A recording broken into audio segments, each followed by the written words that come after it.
says a transparent label. I cannot see through this can at all. I think the can's red.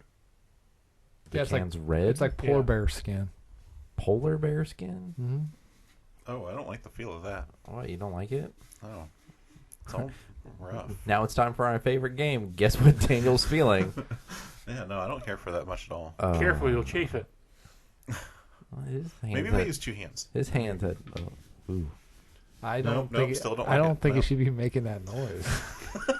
Hey, I was in a horrific accident, and this is all that they could do. Were there a lot of prostitutes? Yeah. Yes, yeah, so prosthetics have come a long way, but they're still... prostitutes.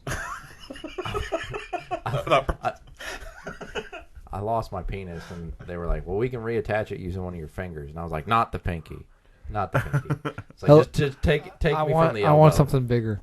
Hello and welcome to The Ridge, a show by Damage Control Podcasting, a professionally unprofessional look at the conventions, ideas, and genres of filmmaking.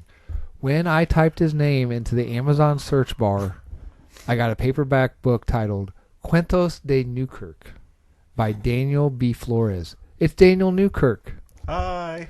When... is that really what you got? Yeah. Oh, that's cool. Okay. When I typed his name into the search bar at yahoo.com, which apparently is still a website, I got Cody A. Dietrich running for election in the Beaver Creek City Council. It's Cody Dietrich. Is that true? I swear to God, I better get Ask Jeeves. When I searched... No, he got Ask Jeeves last week. Oh. When I searched him on InternetMovieDatabase.com, I got actor best known for his role in 2023 Home Free as Bowling Bro number 2. It's Tyler Tipton. Damn right. All right. I should have deserved a fucking Oscar for that. Yeah, you should have. This episode's topic is... It's all political. All political. Okay. This episode's topic is movies and their source material. Well, any media and their source material. Okay? Any media? Well, yeah. I mean, I figured, Any All right. media? All right. The first adaptation of a book was Cinderella in 1899 by George... according to... I'm sorry, what was that again? Try. He used the same voice as our sponsorship. Yeah. Oh, thank you. 1899 by George Cinderella. Thank you for that. Before we get going on tonight's topic, we're going to take a break. A word from our sponsor. Take a minute. See what's in it. When you're buying a vitamin product, read the label. Make sure you get all the vitamins recommended by government experts. You do in VIMS, and 3 essential minerals also. Get VIMS at your druggist. VI for vitamins, MS for minerals. VIMS. This is the National Broadcasting Company. I tell you what, I take my Vins every day. I got a lot of crap since apparently we don't like doing cigarettes, so I did vitamins. I don't take a lot of vitamins, but I certainly do give a lot of vitamin D. I'm waiting for the time that he puts one on there where it's just like, use asbestos, the best thing possibly for you. Asbestos. Just like Grandma used to make. I know. Nothing coats your house like lead paint. It's true, lead paint was pretty good. You could do it in one coat. You know what's good for you? Arsenic. Get your dose today. Coca-Cola with real cocaine. They still technically use real cocaine. They just take the drug part out. That's not real cocaine. Cocaine. It is still the exact stuff from coca leaves. They just take the addictive properties out. Tired of manual labor? That's Use a slave. That's like when they were doing all those porn movies and then they took out all the sex scenes, so you just watch the story. Yeah. Well, you know what? The story's probably the good part. Don't you hate when you queue up some porn and there's no story? It's just like flat out just balls in your face. Well, that Ghostbuster one we watched had a good story. All right. Anyway, first adaptation of a book was Cinderella in 1899 by George, according to Google AI. So, let's discuss adaptations of source materials. I don't want to. All right. This was your idea. I don't believe so. There's no evidence. Okay. So what are some? And this is, we could do video game adaptations, comic books. Well, the one that surprised me most is The Mask. Like you guys know, The Mask was originally a Dark Horse comic that was much more violent. Oh, yeah, a lot different than. But they changed up the script immensely to really suit Jim Carrey instead. Right. So while you are mostly known for the Mask being a wacky sort of guy, the comics, like several renditions of it, the Stanley Ipkiss in the comics was much more violent. Like the time when the car guy screwed him over, and he's like, "Oh, I got my revenge. I shoved a tailpipe up their asses and they survived." No, he just fucking murdered them. That's still pretty bad. Well, though. then, like,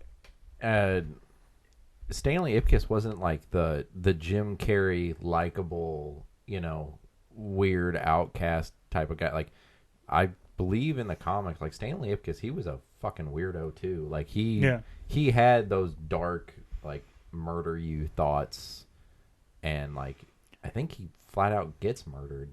Yeah, like he's only one in a series of people who wear the mask in the comics. Yeah, his girlfriend wears it, and the detective, he's the one that wears it and then starts like murdering all the bad guys in the city. Is that comic still going, or did it come to an end? I think it came to an end, but like the comic goes way, like where the movies and the comics separate is very, very steep. Like it does, like sort of like, I think it does Stanley Ipkiss part of the story almost to the letter to a degree, and then after that, completely different avenues. Huh. Without just the murder. Well, I know that Daniel's favorite film series, Harry Potter. Oh yeah. Mm-hmm. Yeah. So as big as that series is, you can't fit everything into a movie unless you're going to have, like 4-hour-long movies. Yeah, isn't Emma Watson's character like not as good looking? Yeah, she's got like buck teeth, and like her hair is really crazy, and like Harry Potter, like his hair is like sticking up in all different kinds And of he has directions. like a swastika instead of a lightning bolt. Yes, No. exactly. Oh, I could have swore that's what. But I think the problem with Or that, it was 2 lightning bolts. with God damn. We haven't had any Nazi talk this Sunday. No. Adam, I've had it up to here with Nazi jokes. oh, but I make a joke about that. Yes, But it's the way you guys infer. I They think- can hear it. I think one of the issues with that was, so when that series was being made, the book series was still being made, and I don't know if authors are like, oh, I've got it planned, like if they've got, I want to get from A to Z, and they have the rest all planned out, or if they're just like, they've got like a loose structure, but you've got directors that are changing things in their films. Like, I know, like, they wanted to change something in one of the movies, and she didn't want to give away the ending to the series, so she's like, no, you can't change that. But like, she wouldn't tell them the answer. So because it was an ongoing film series and a book series, Well, plus there's 3. You make 3 movies: the movie you write, the movie you direct, and the movie you edit. So you can write a movie, and the final product's going to, unless somehow you're just hardcore, but most of the time the movie you write is different than the movie you shoot, which is different than the movie you edit. So that may be why, like Christopher Columbus, I think he did like the first 3 or the first 2. I think he did the first 2. No. He founded the United States. United States. Because I think one of the things, Ron was supposed to die originally partway through the books, but I think, isn't it because of the movies that she kept him around? Or is that because she got out of her depression? She got out of her depression. Yeah. What did that got to do with Ron dying? Well, She was going to kill him off. Yeah, because when she started the book, she had a very different mind frame. She fucking hated gingers, so that's why. Yeah. Ron's a ginger, right? Is that why she was depressed? Yeah. The ginger took her soul. Oh.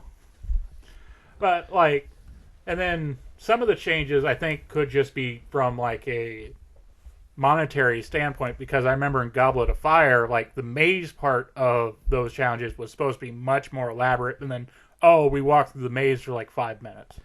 Yeah, like, there's supposed to be, like, a whole bunch of monsters, and I think there's, like, Sphinx. Yeah, there's a Sphinx in there. Like, there's a whole bunch Did it of have stuff. a nose? Yes. Oh. Like, there's stuff that you have to decide, okay, what's worth putting in and what's not. Like, didn't you and your favorite co-host from before get into it about Ready Player One, I believe. Oh yeah, we did, and mostly because like I haven't read the book. You should. I should. Yeah. I just need to find a copy of it, I guess. Yeah, I know. Um, Hopefully someone. Yeah, I did. That person. I was like, shit. I had it for a while. no, only a few weeks. You read that fast. Yeah. But yeah, like, so his problem with that movie was that he felt talked down to because he lived through the 80s. Not everyone did, so there's a certain amount of explanation that needs to be done for some of the content, and I don't know. I didn't have a problem with that. The movie is vastly different from the book. I know that. Yeah. But Like what's different?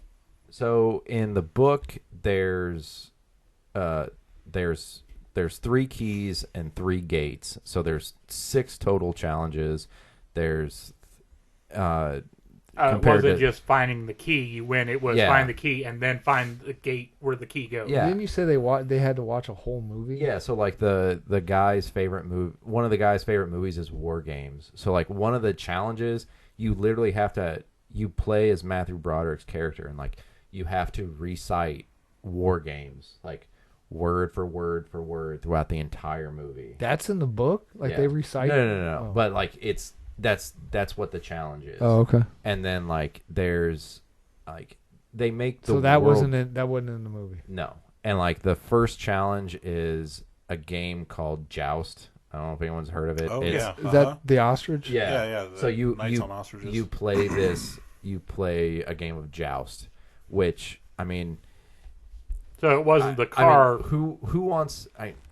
I'm asking general opinion. You know, do you want to watch someone play a game of Joust on a video, or do you want to watch what I thought was a really good '80s, movie nostalgia car of race? all the 80s cars and You know. whatnot, just giant race through. What cars they had? They had the Batmobile, They had the Batmobile, DeLorean, the DeLorean, Ghostbuster, Ecto. They have Ecto 1. I don't think it was in there. What other 80s cars would there be? Well- Knight Rider, I think, was in it. The kits from Knight Rider, that was part of the DeLorean.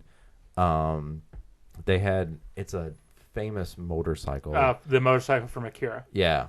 And wasn't Dukes of Hazzard? Didn't that go Yeah, I think that show was up on there too. Huh. And then I don't remember the second challenge. Like there was just a big focus on like classic arcade games in the book series, where in the movie it seemed like it was more of 80s nostalgia movies, which to me makes sense because you're focusing on the nostalgia of a movie while watching a movie. So like you're hinting towards that. And like I said, I mean, I like the book, I like the movie. I mean, the changes in the movie didn't make me dislike the book any more. I mean, you can't put everything in there and expect, it to make sense. Yeah, In my opinion. I get that. Yeah, I think that's something that we kind of lose when we start looking at like adaptations. Like you look at the original book, and then you have like your adaptation, and the adaptation doesn't take anything away from the original book, and you can still enjoy it for the source of media that it is.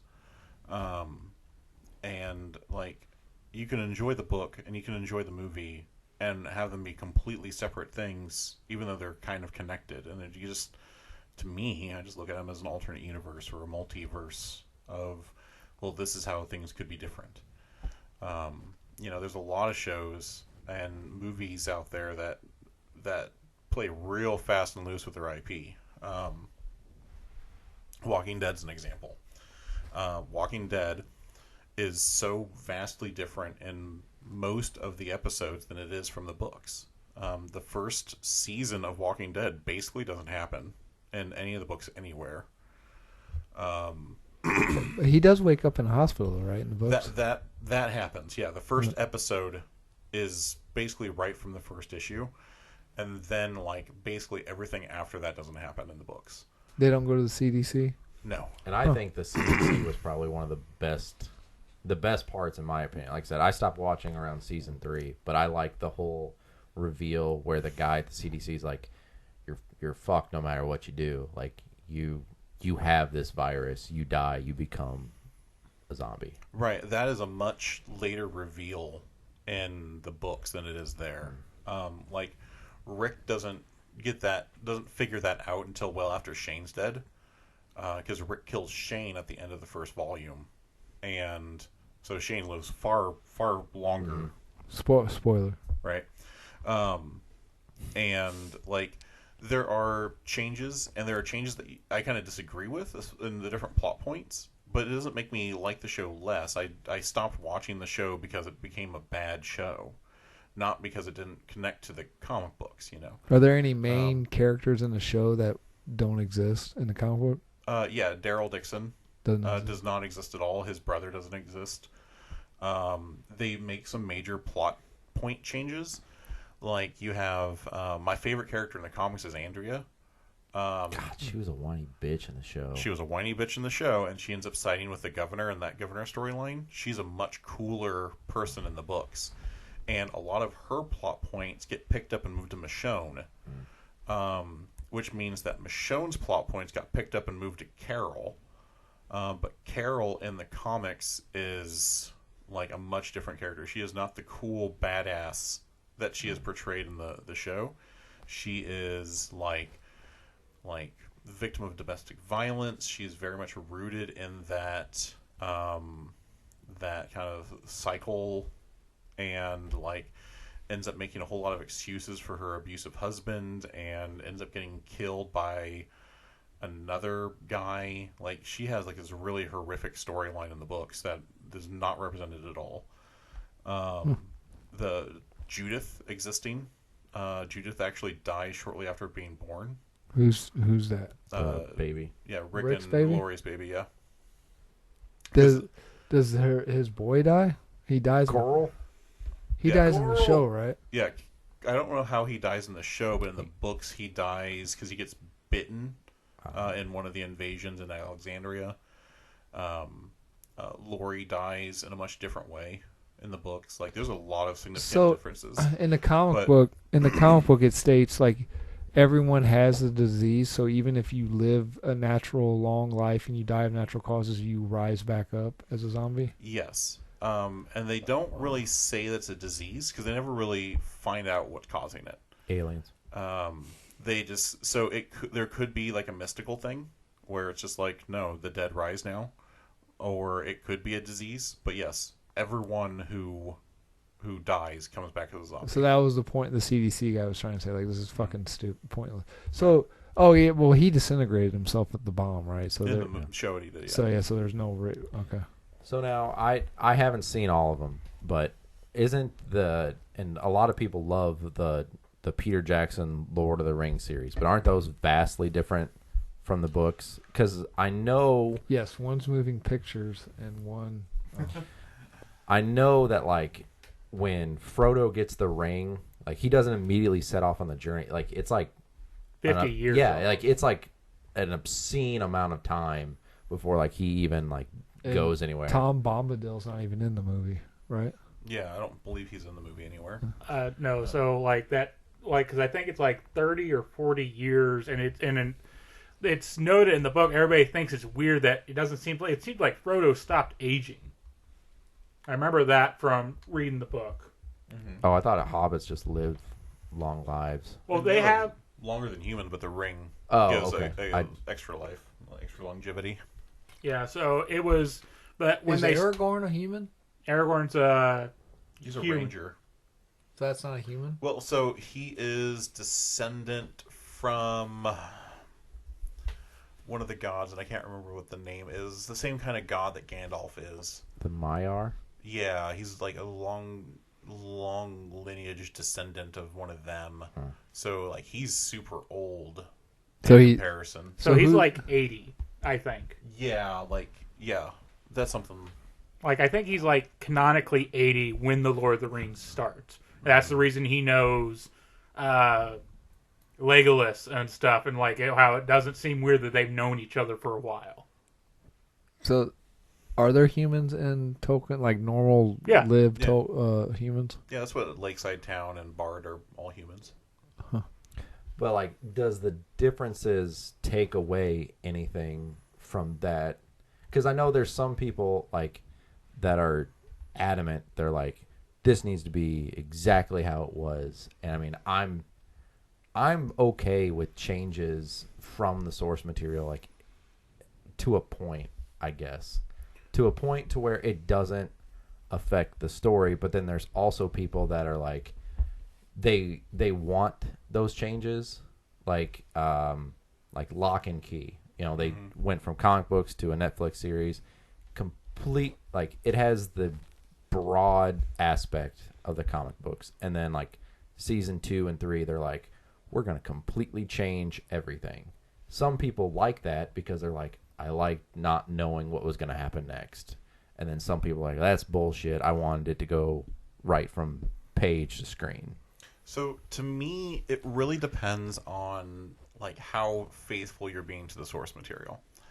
The one I go to for that example is Watchmen, right? Zack Snyder's Watchmen is panel for panel reshoot of the comic book. The lines, the dialogue are almost Dr. all Manhattan's perfect. dong could have been a little bit longer. He actually has a very small dick in the comics, so they lengthened that. It should have been. He's longer. a grower, not a shower. Yes, exactly. But like, Me too, buddy.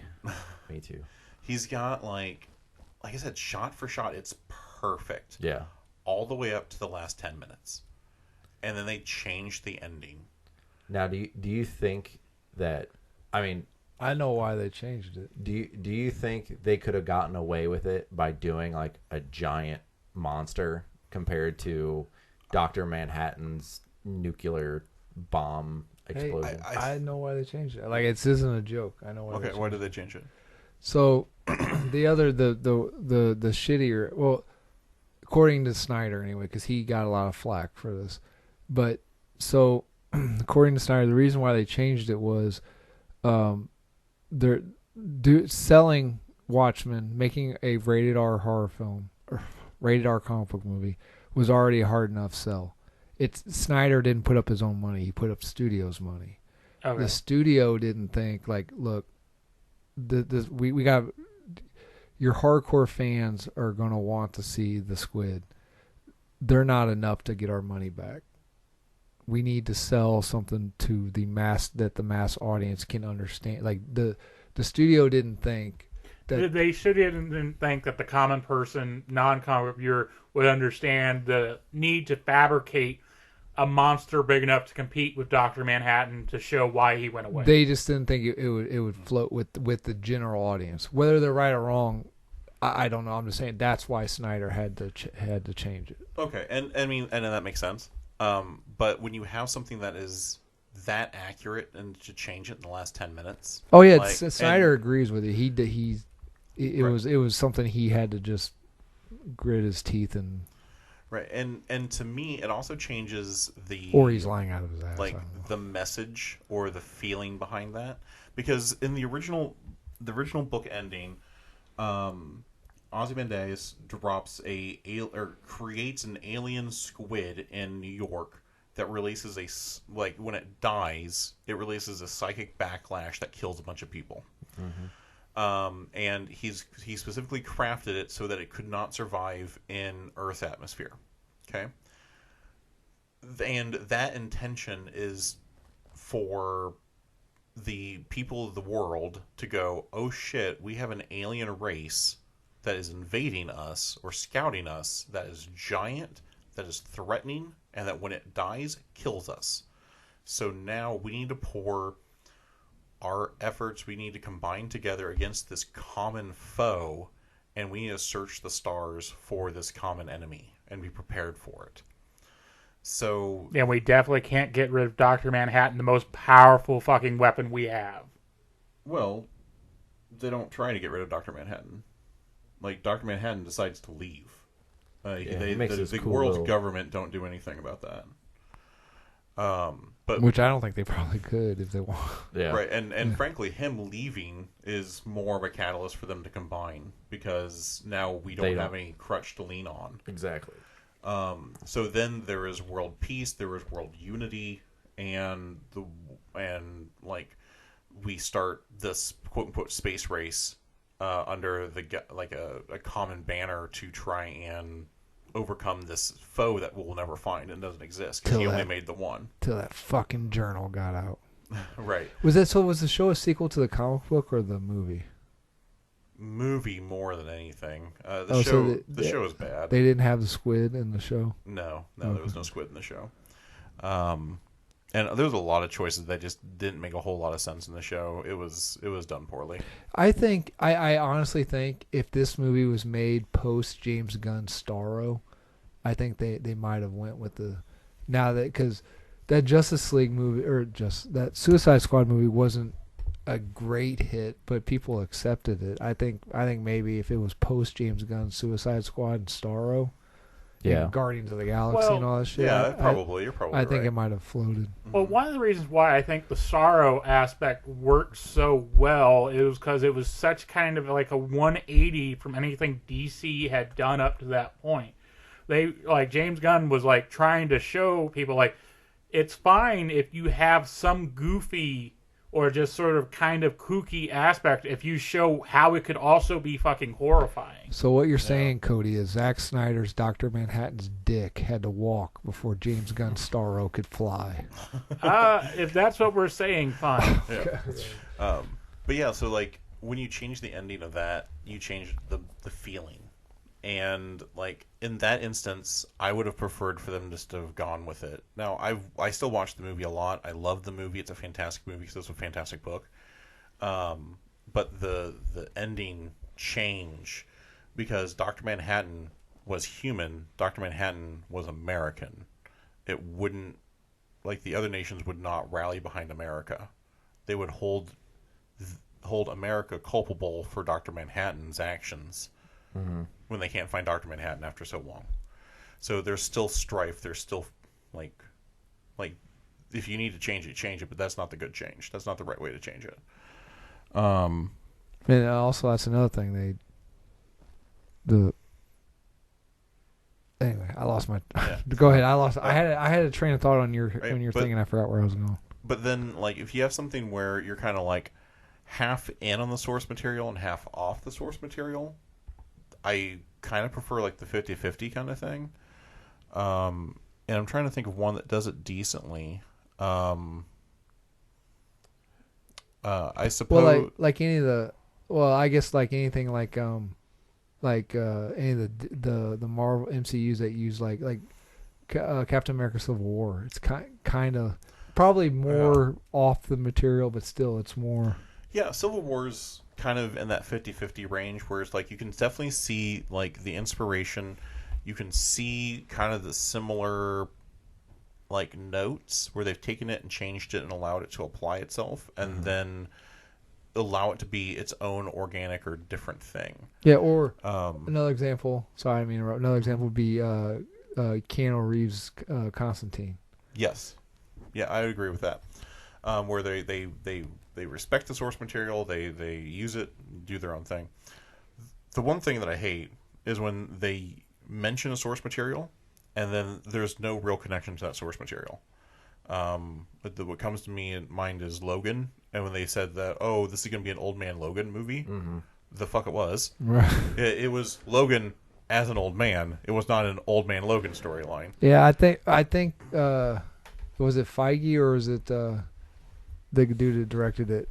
Like, didn't he said he like cringed when fucking Jackman said that because they're like that's what you said is not what you meant. It's not how your audience is taking it. Right. See, now I think like the show Lucifer is an example of that. You know, they're like it's based on a series by Neil Gaiman because it's supposed to be the Lucifer from the Sandman series. Right.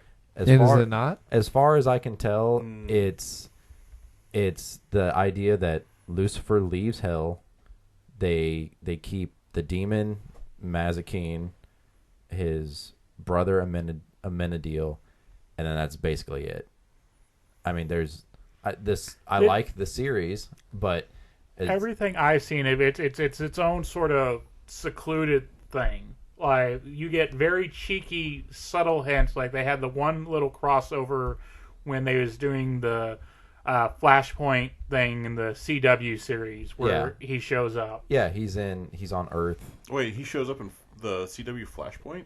Yeah. He's in Earth. He's on Earth 666. Yeah, and Constantine has to go there to get Oliver Queen's soul And doesn't out he of call purgatory. him Constantine? He's like, no, Yeah. it's Constantine. He's like, Yeah. whatever, I don't give a shit. Yeah, so that's the one and then they nod that they are even they remotely relate it in a season 3, like a throwaway episode after the series had been canceled, where it's like a what if, like in his love interest, she becomes a cop because her dad is murdered, and God starts narrating. He's like, people think that I intervene and blah blah blah. And he goes, what if I just move this bullet 2 inches this way?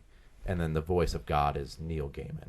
Oh, cool. Okay. So that to me, like, I like the show. I've read one Lucifer itself comic, and then I've read the first Sandman book.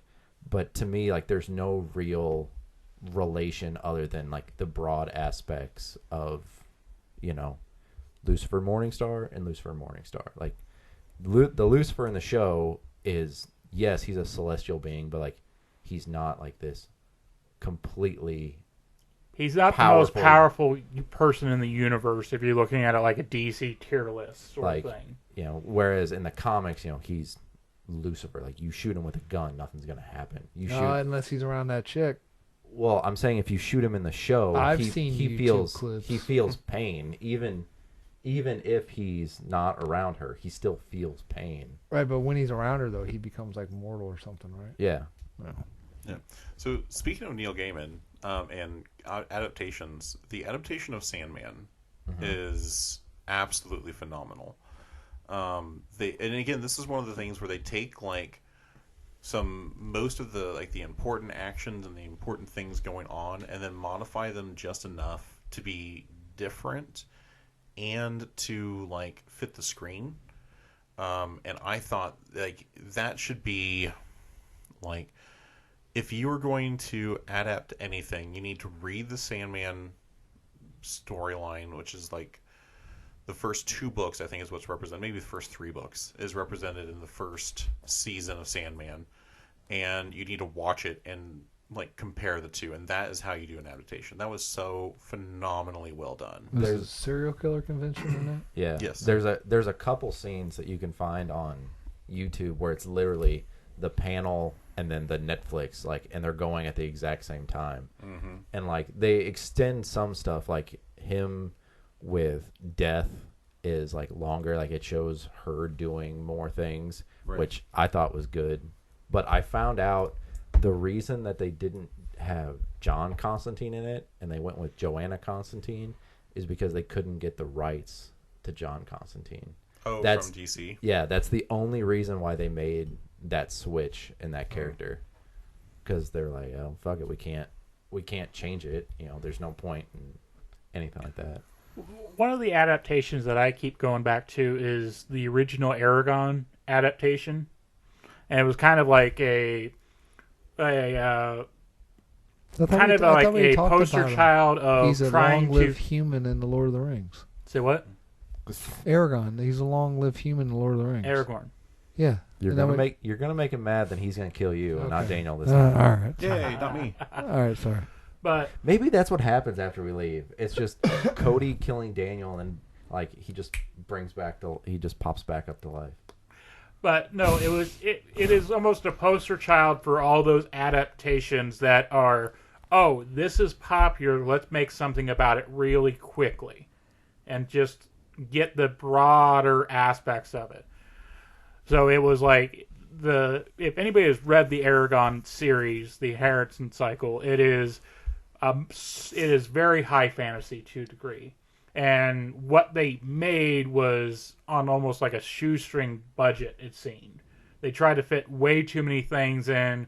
The scale of what it was supposed to be compared to the book is just so diminutive that you left a lot of people saying, oh, it was a bad one. But, like, no, I think could be done. They just didn't have enough faith in it, or they're not going to pay what they were supposed to be paid to make this a reality. Now, you want to talk about an adaptation that they like lost faith in? It would be the Divergent series. Oh, So they made the first one into a movie. The second one, I think the third one was like released on streaming, and they took the third book and they split it in half, and then they just never made the last movie because they were just like rushing to try and like put this movie together to capitalize on like the Hunger Games and Maze Runner and all those young adult. Yeah. I think the last two Hunger Games were not financially success. I mean, they made money, but they were not a financial success. And I don't think the Maze Runner movies were ever hugely popular. Were they? Well, there was Maze Runner, and then what? Scorch Trials. Something like that. Yeah. Yeah, I don't remember seeing Scorch Trials. but like, But then like you have Divergent, Insurgent, Allegiant, and then I don't. Which is the one where she had short hair. Allegiant, the second, and I Insurgent. I like that haircut. yeah, but it was right along that time where like, oh, these young adult books are very popular. Let's capitalize on this, and so that's where you also got movies like I Am Number 4 and stuff like that, because that is a book series that Disney did the first book in and then let die. I didn't realize that was a book. I really like that movie. I've been waiting for a sequel ever since. Yeah, like it's one of those. Yeah, it's like I Am Number 4, and you're supposed to meet all the other numbers and their special powers. God, that series could go on forever, for like infinity almost. Almost. But yeah, it was capitalizing on. Tough crowd, Yeah. man. Damn. But it was. No, we're just waiting for good jokes. That's all. So kind of looping back. So would you want like, do you want almost like a shot for shot adaptation, or do you kind of like want to take the risk of like seeing what they do to change it? Like I love the Lock and Key series. I liked the Netflix series up until a point, and then it like started to go batshit off the walls. Like I don't know if anyone's seen it. Like the end point of the series is, so there's a portal to this demon realm that's opening up in their family home where they make these special keys that have abilities, and they have to give up these keys to close the portal. Is her last name Locke? Yeah. Yeah, Locke. And I didn't want, like, I understand like the point they were trying to make, like, you know, we don't need these special abilities, blah blah blah blah. But I wanted to see the panel from the comics where their house gets completely destroyed, and then the main character comes out, and he's got this big old fucking like massive key that like looks like Mjolnir, and he like sticks it into a lock in the ground and turns it, and the ground, like it's very comic booky, like the ground fucking like flips up like a pop-up book, and then there's this house. Like that's the type of world that I read on these pages, where like it's not trying to ground anything In reality.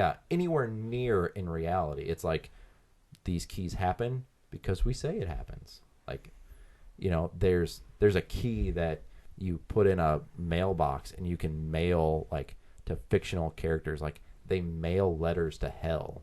Like it happens because they say it happens. Who do they send letters to in hell?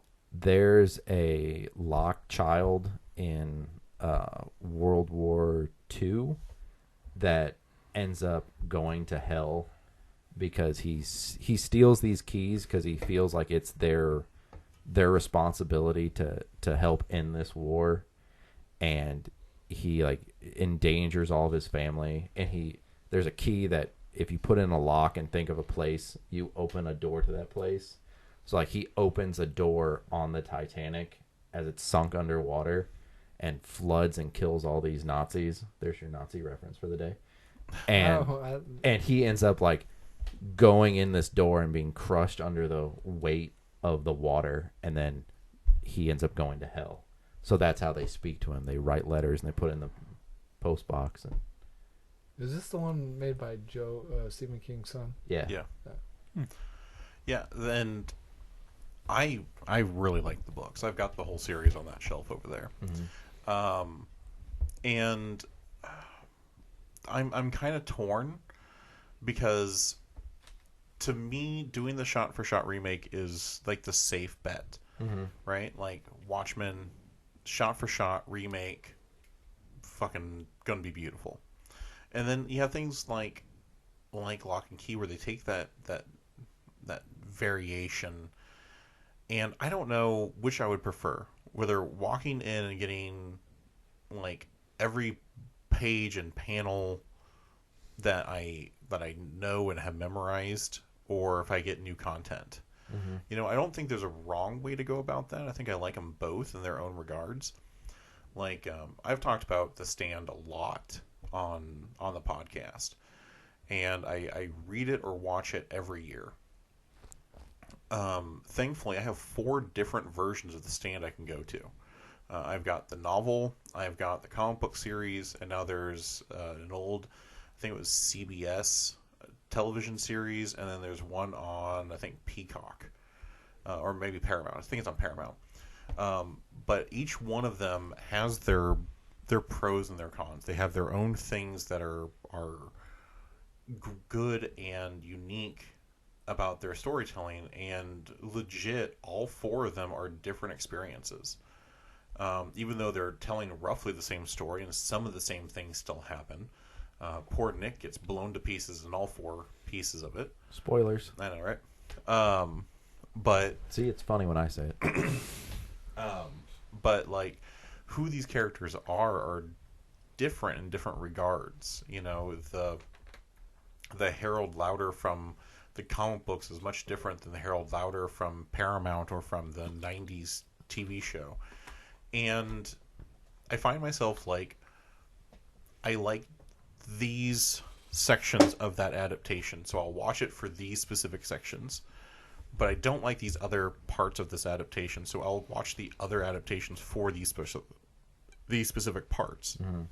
So I'm kind of torn in that regard, where we've got like, if all 4 of them were exactly the same and were every page, every dialogue, every shot, every scene was exactly the same, and all you did was update the graphics and update the dialogue, I don't know if I would watch all, or I would have all 4 versions. Right? So it's one of those things where like the imperfections drive more content from that world. So what would you say about V for Vendetta? Because from what I understand, for the movie is very much anti that like oppressive government, whereas the comic series is like very anti every government. Like, he's an anarchist. Like, it's Well, it was also, the comic was a response to the Thatcher regime, and Yeah. the movie was George W. Bush yeah. Jr. Well, yeah, George W. Bush. He wasn't a junior. Oh, W. Yeah. Oh, I thought you were raising your hand. I'm like, just talk, Daniel. No, just stretching. But like, so I was trying to think. So when I watched the movie, because I watched the movie first, and it's been a long time since I've read the book, but like, and I don't remember in the book. I was asking Adam. I was like, does V have superpowers in the book? Like, because I know there's a scene in the book where like it shows how he burns down and escapes Larkhill. Like, he's given like opportunity, like he like stockpiles a bunch of fertilizer and makes mustard gas and stuff like that. And I guess the only hint to that is in the movie on the train, he's got like stockpiles of fertilizer, and that's part of the bomb. But when I watched the movie, I was like, did he manifest those explosions? Because to me, that's how it showed in the movie, because it's got him standing there, you know, screaming as all the explosions happen. And I'm like, did they make him like the combustion man? Like that? And that's what I took away, and I couldn't remember, but I know that there's a whole bunch of differences.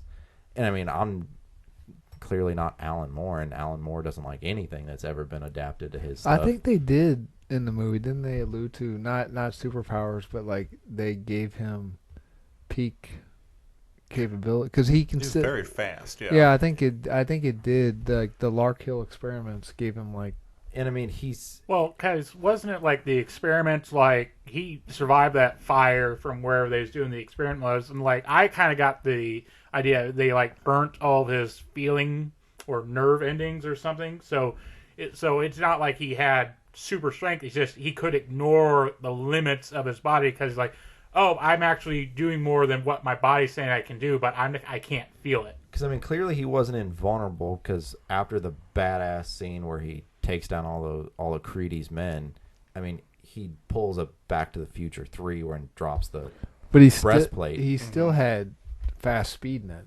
Yeah. Not like flash Because speed, but well, faster than a human speed. Well, yeah, because I mean he's that, and I mean he must have super strength because if he's throwing up knives, I would say 20, 30 feet with enough force to hit guys in full-on riot gear and send them flying off their feet. Well, I mean, you'd have to have some kind of Well, part of that I think is just studio effect, like trying to like the Django, somebody gets shot, they get blown 50 feet back. I think part of that, but I think legitimately it's the ignoring the limitations of your body. Like it's like how you're holding a glass and you can say in your mind, hey, I could actually break this if I apply enough force, but mentally you can't do it. Because because your mind goes, oh, but I would cut myself from the broken glass. You have a lot more power than you think you're capable of, but a lot of it's blocked with a mental or like, oh, I'm lifting. Oh, I don't think I should be lifting this. My body's saying I shouldn't. Call me mommy, and I'll lift this car off of you. Yeah, sort of like that. Rocket Man, really. Kind of like that in a little bit, but like a lot of the limitations, some of the limitations, I'll say. Not a lot. Some of the limitations that your body has of what you think you cannot do is protective measures your mind is put in place from pain and whatnot. If you got rid of a lot of those, you could technically do a lot more. That was sort of one of the aspects behind Deadpool's powers, is like he's healing so fast. The reason he's able to do so much stuff is because his body is healing in response, that it doesn't matter how much he stretches his body. That's how he's able to do all of his acrobatic stuff to the degree of Spider-Man, even though he's not technically super strength and stuff. Yeah, that's the same justification for Wolverine's super agility and super strength as well. Right. But I was just trying to think if, and like I said, I don't know anyone that's, that hates on that particular adaptation if they're like, it should have been like this. Because I think in the book, like, Evie's like a 16-year-old, like, prostitute. I think she's even younger, isn't she? Where in the movie, she's like a 20-something, like... News executive, news assistant, I think. Yeah, because that's a major plot point, because he uses Evie as bait for this pedophilic cardinal that he wants to kill. Yeah. He was a cardinal, maybe a bishop. And also, I think it's, like I told you, I think it's alluded that in one panel, they dropped it quickly because they didn't know what but when it alluded that V might have been an android or a cyborg, it was on a train. It was a beat and it was dropped quick in the comic book because Alan Moore, they were writing and they didn't really know who V was. Oh, I don't remember that part. I'd have to go back and reread it to find that. It's panel. it's on the train. But I just didn't know if like that was because I mean that's a different shift from being an anarchist to being, because I think Alan Moore has said it's like it needs to be like the land of take. It's like the land of, it's not the land of take what you want. It's like take what you need or something. I can't remember what it was. But like if you look at it through the lens of the book, it's completely different from the movie. Do you know Alan Moore actually met John Constantine? That's what he said. It doesn't surprise me. Doesn't he worship like a snake god or something like that? I don't know. I'm just saying he tells people he actually met the real John Constantine. So he met Sting?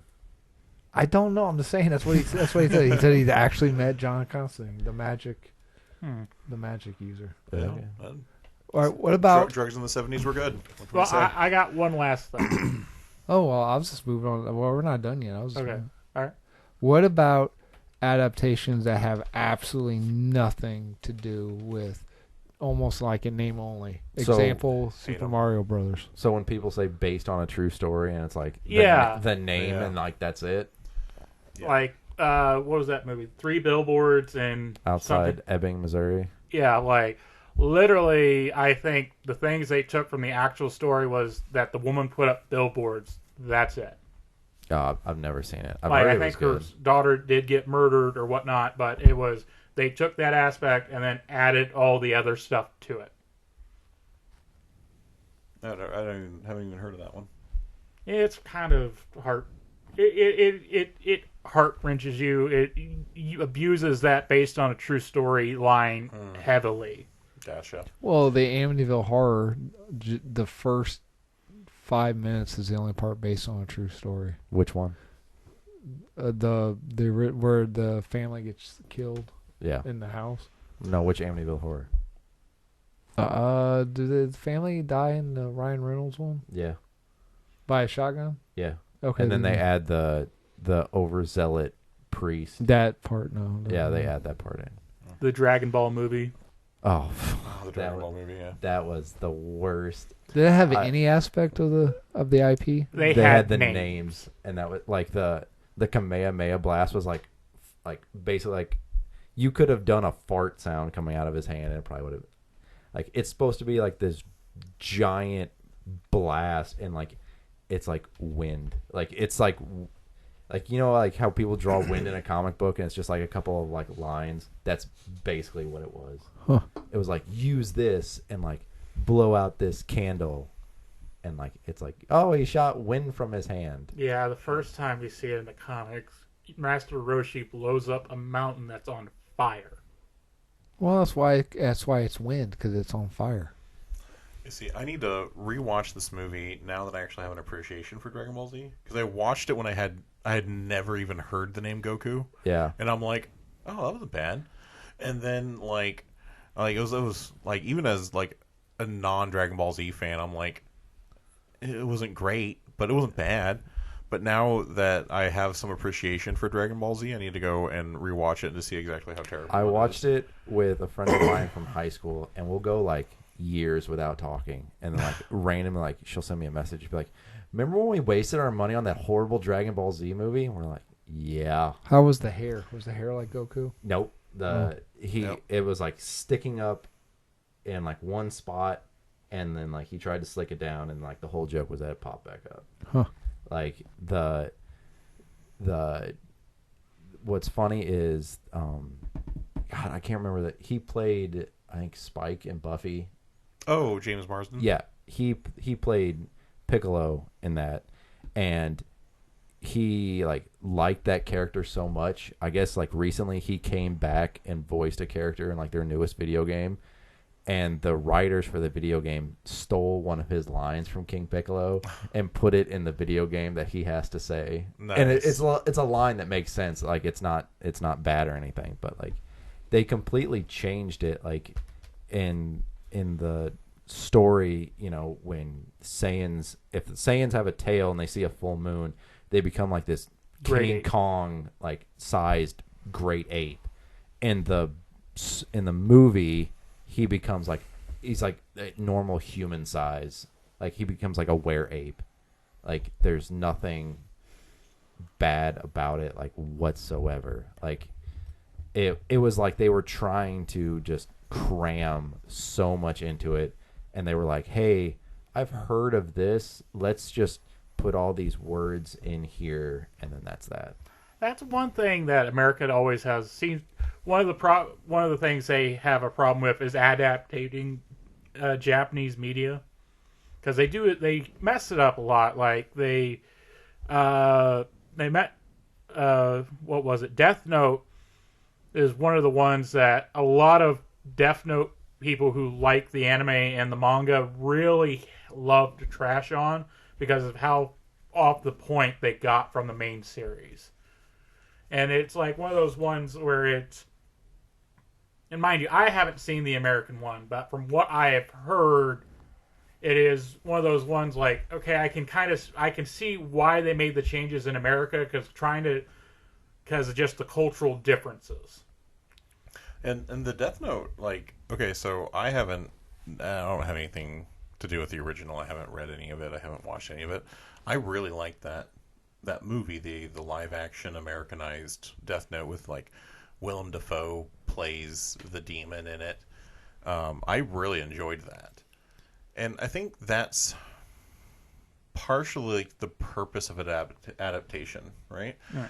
Like if you're a fan of the movie, you're going to it, right? Like I'm a huge Transformers fan. I will go to every Transformers movie until the end of time in theaters. No matter how bad they are, I've seen all of them in theater. I've not missed a single one. And I will not miss a single one, because I am a Transformers fan, and I will trash on every single one of them every single time. But I'm still going to go. The people those adaptations are made for are not made for me. They know they've got my money. Those adaptations are made for the people who don't know anything about Transformers. That adaptation was made for people who know nothing about Death Note. Or no good movies. The Transformers movies. People who don't know what a good movie is. That's why they go see it. I will That's say fair, the too. last Transformers I saw was actually pretty good. Transformers 1 was solid. Yes, it was. The Michael Bay Transformers one? No. No. The new one that just came out, Transformers 1. 1. Okay. That was I'm talking solid. about the I don't know Michael about Bay you, ones. but I get goosebumps when it's doing when he does the I am Megatron paired side by side with the Arise Optimus Prime. Well, because of Transformer 1 and what was the other Hasbro property? G.I. Joe. My Little Pony. No, Nerf. movie. Anyway, Hasbro has decided not to do. They were going to do this whole movie universe, but Transformer 1 and what was another Hasbro? Barbie. No, that made a shit ton of money. Oh, And that's Mattel. Anyway, sorry. Hasbro. I'm just protecting you, man. That's all. Maybe Hasbro has decided to. They announced that they're not going to continue. Well, the movie like, universe. wasn't you the talking last live action one? Wasn't they like hinting that they was going to cross it over with Mask? Mask and G.I. Joe, I think. I don't remember. It was two movies. Like at the end of Rise of the Beast, they do a nod to, I think, G.I. Joe or Mask, one of the two. So, Cody, you like One Piece. You like anime. Now, this is a serious question, and anyone can. But I'm assuming in Japanese culture, or cover yours, Adam, Asian culture, Dungeons and there- Dragons. That's what it was. there's a lot different. Like, you couldn't do like in the Dragon Ball series. Like, there's the scene where Bulma's asleep and Goku it's like, hey, where's your tail? And it's like smacking her vagina because he's like a feral child, and like to get a Dragon Ball. Wait, Bulma, that actually happened? Oh, yeah. cartoon. Yeah, Bulma flashes Master Roshi. Like, there's a tournament, and like there's an. I want to start watching this show. There's an invisible fighter, and Krillin pulls down Bulma's top, so Master Roshi will get a nosebleed and bleed on the character. I mean, and so that's how they can see it. Like, Part of it is culture. Part of it is the time frame. You got to realize Dragon Ball was made over 30 years ago. No, I get that. So what I'm saying, like, I understand. So do you think like you could make? I mean, you clearly could not make an adaptation faithful like that in the United States.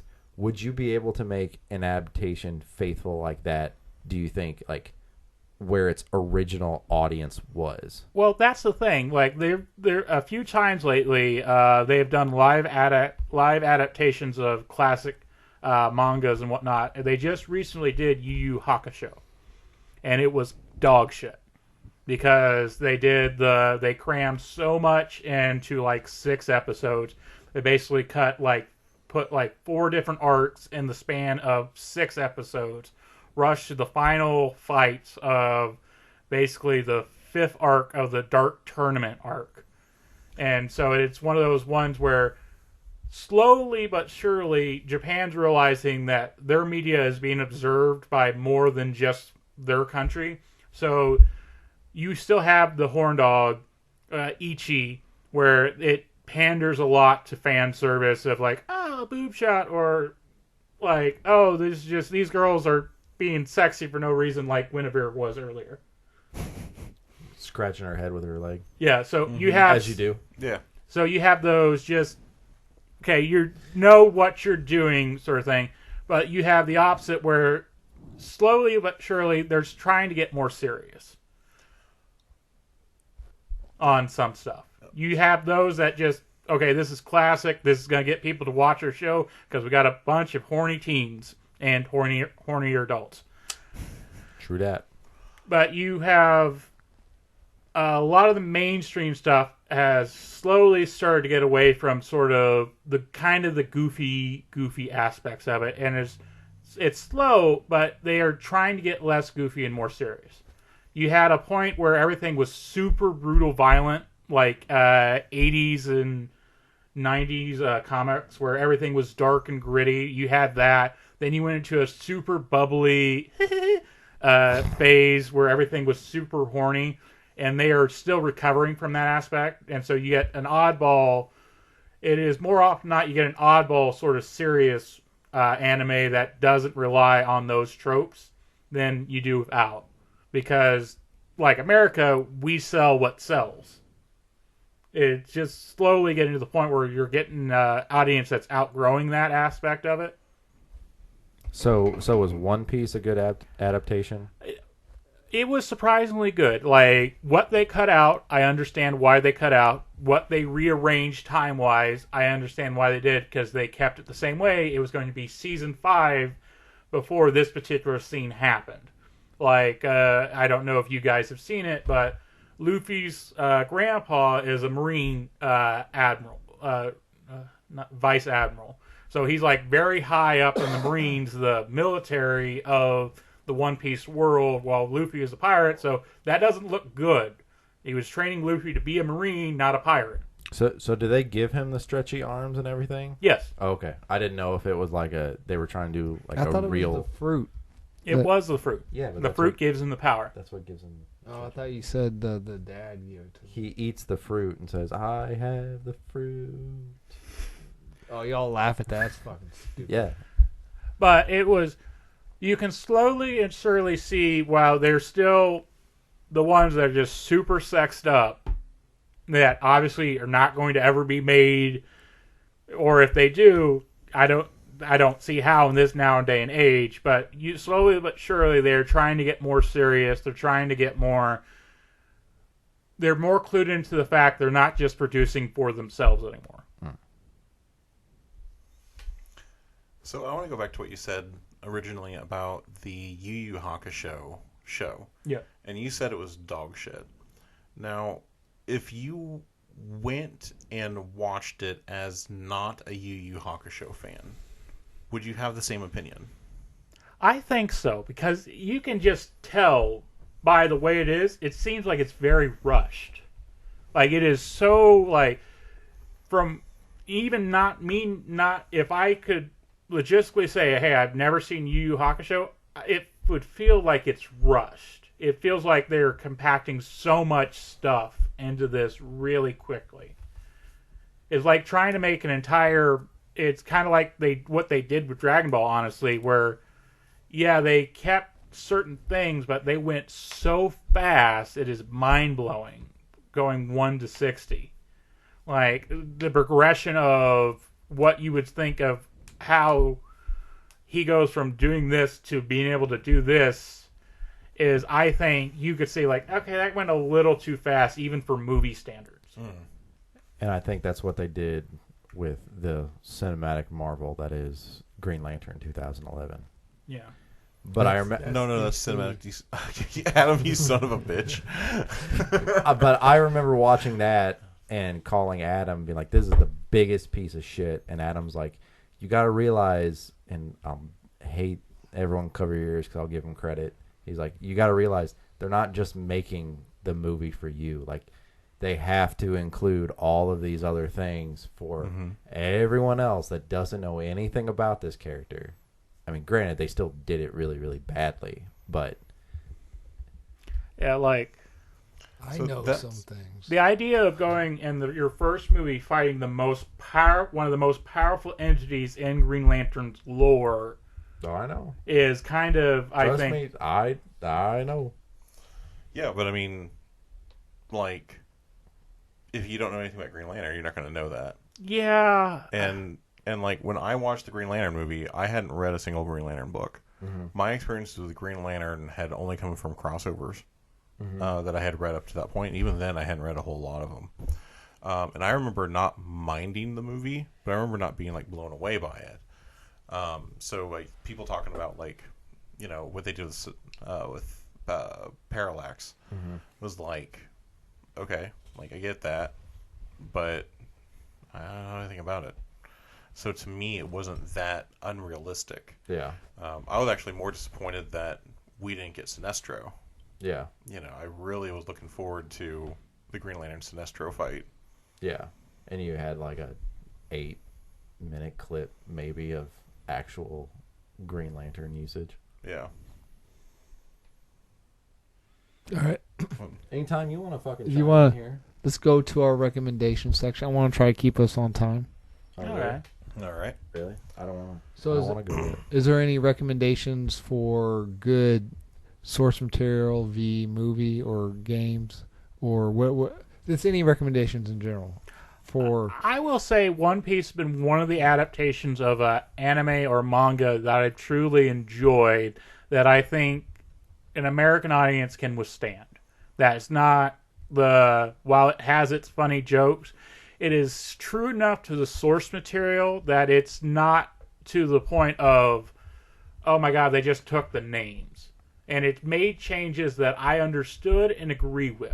So which one are you recommending? The Netflix show? The or- Netflix One Piece, where it's in line to get a second season. So, well, it's already been, I think it's already been greenlit for like 2 or 3 more seasons. So, and some of the seasons coming up, if they stick to anyway halfway what the manga did, they should be pretty good. Okay. So for me, other than the ones that we've already discussed, because I mean, Lock and Key is still good, Sandman is fantastic, The Stand, Walking Dead can be fine. But other than the ones that we've already mentioned, the one that I would point people to as an example of a good video game movie adaptation is the World of Warcraft movie. That one tells the story of Warcraft 3. And while they make some significant changes in it, it's real solid, and I really, really recommend that one to people. And wasn't that a case of like it flopped because people associated it too much with the game, and would have been fine if it wasn't called World of Warcraft? You think? Yes and no. I think World of Warcraft built up too much of a negative stigma from the players that they probably could have done better by not putting that name in the film, but by keeping the same everything. Planet of Battle. No, if you had named it something like For the Horde or It'd have to be Planet something, of Battle you know. Build. Oh, yeah. But no, I think that movie was absolutely fantastic, and it's a real shame that they didn't end up making more of that. You know who directed that? You know what? This is going to be a stupid Adam joke. No. Do you know who? Probably. No. Do you know who his dad? The guy who directed it, he has a really famous dad. Do you know who the dad is? No. Okay. Well, if I tell you that the guy who directed it, his name is Duncan Jones. Quincy that- Jones. No, that's his stage name. His real name is Zowie Bowie. Okay. His dad's David Bowie. Oh, get the fuck out of here! Seriously. You're not fucking with us? David Bowie named his kid Zowie. Well, I said it wrong. Zowie Bowie. Well, yeah, if you would have said Yeah. Bowie, then Sorry. yeah, we would have known. So who I it just was. realized I right. said it wrong. Yeah. But anyway, his name is Zoe Bowie, and he didn't want nepotism, so he changed his name to Duncan Jones. I think his mom's last name is Jones. But anyway, So you wasn't making a joke, So and is it that was like directed by. a joke. Duncan Duncan Jones. Jones. Yeah, Okay. the son of David Bowie.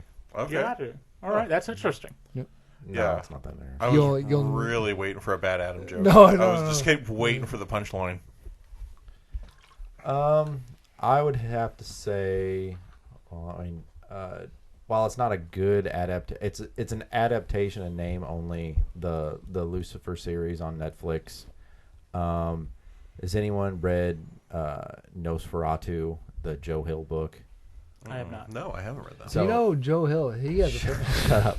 So there's a series on Hulu. I haven't watched it. I was hoping someone else has. I love the book, but is that the Spock? yeah, Zachary Quinto's the bad guy. I see. I also like the first episode. It was weird. Yeah, it's very weird. It's a good book, but I was hoping someone had seen the show to tell me if it was worth, because I didn't want to watch it and then hate it. What's the show called? It's NOS, the number 4 and then A and then the number 2, because it's supposed to be a license plate. Oh, okay.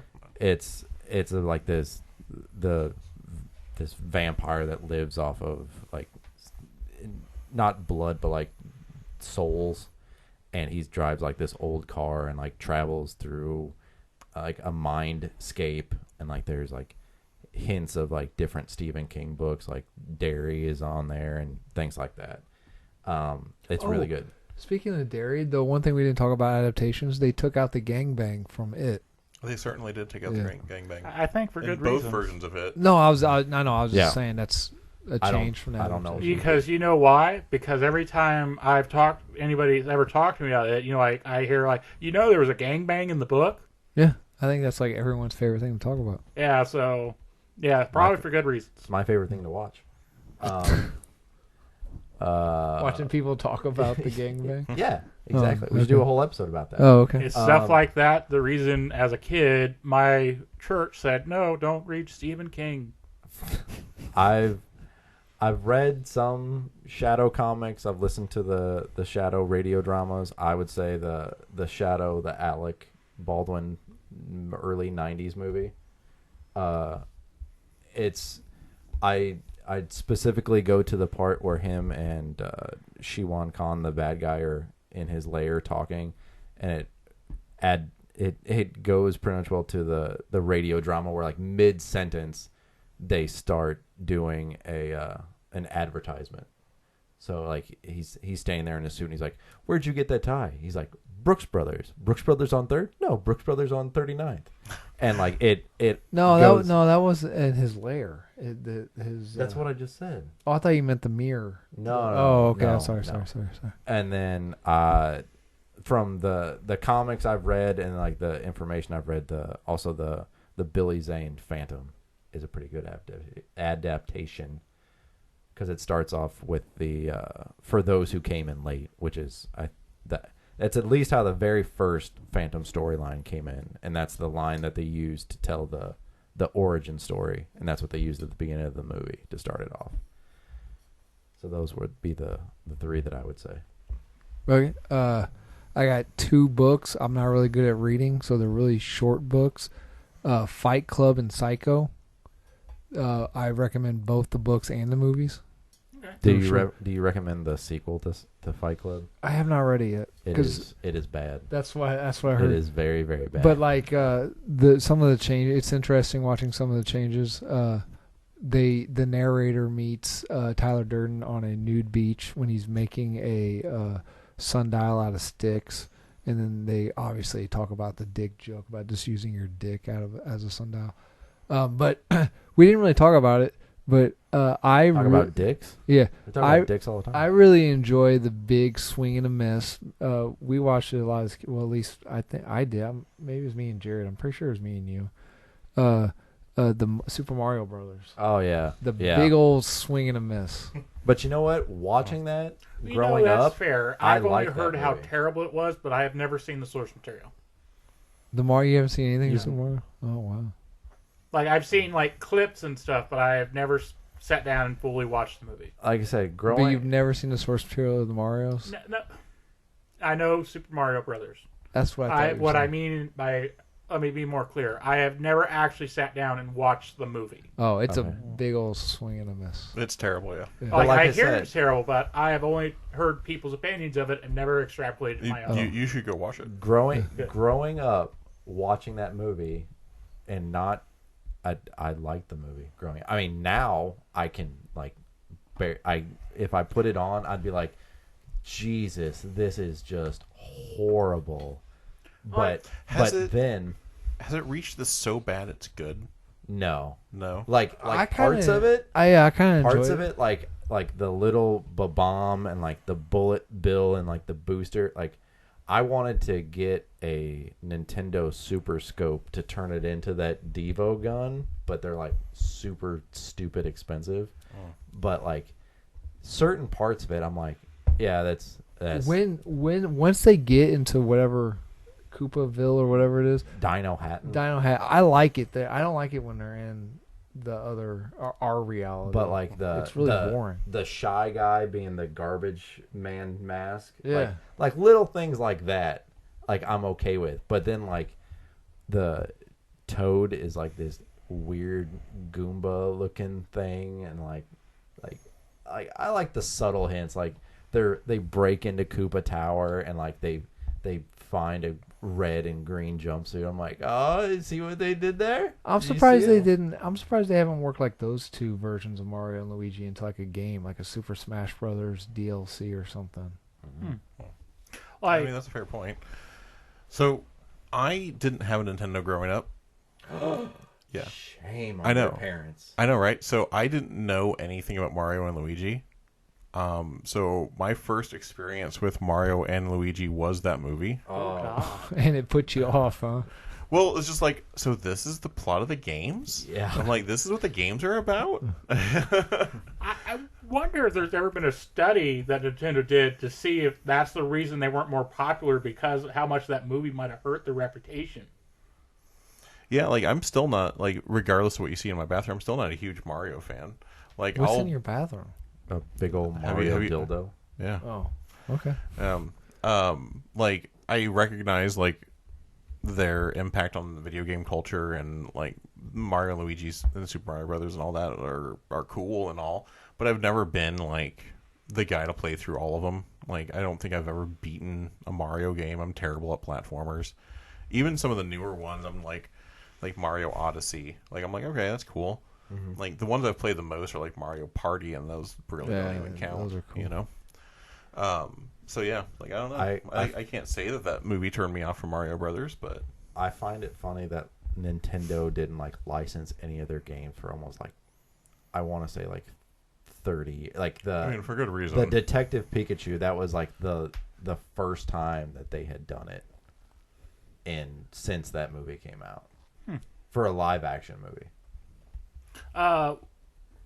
Going back to like swinging and misses that we actually enjoy, I actually enjoy the Mike Myers Cat in the Hat. Really? Even with the hoe joke? That was pretty, that's the best. One of the that best was jokes. pretty Well, funny. The way I do it though is I pretend it's Wayne's World 3. Okay. Because it's literally him making sort of the same jokes and stuff, because it's Mike Myers. And so, like, my favorite part is they're going through a slide through their messed up hats. They're like, oh, it's almost like a music park. Like, oh, you mean like at Universal Studios? Cha-ching. Is that the last live action Dr. Seuss? Yeah. Yeah, Because that came out, and his widow was like, what the yeah, we're fuck? not doing any of these anymore. Well, that was also part of a punishment, because I think it was either DreamWorks or Universal was like, hey, we got you on the hook for like 3 movies, and he chose not to do another movie that they want him to do. So as a punishment, like, no, you're doing this one, or else you're paying us back a lot of fucking money. I think he probably should have paid back the money. Probably. But we'll never get jokes as good as the Slow. Dirty little hoe. Never mind. I can't stay mad at you. That's funny. If you don't fucking laugh at that. All right, Daniel, bring us on home, buddy. Did you give your recommend? Oh, yeah, you did. I did. Yep. All right, so you've been listening to Orig, a damage control podcasting production. Make sure you check out new episodes every Monday on YouTube, Apple Sound. I've done that twice today. Apple SoundCloud, Apple Podcasts, and Apple body jeans. Yep, boots with fur. Yep. So anyway, new episodes on YouTube, SoundCloud, and Apple Podcasts. Make sure you check out our social medias on Facebook and Instagram and the X. Please make sure you like, comment, and subscribe. All right, Adam.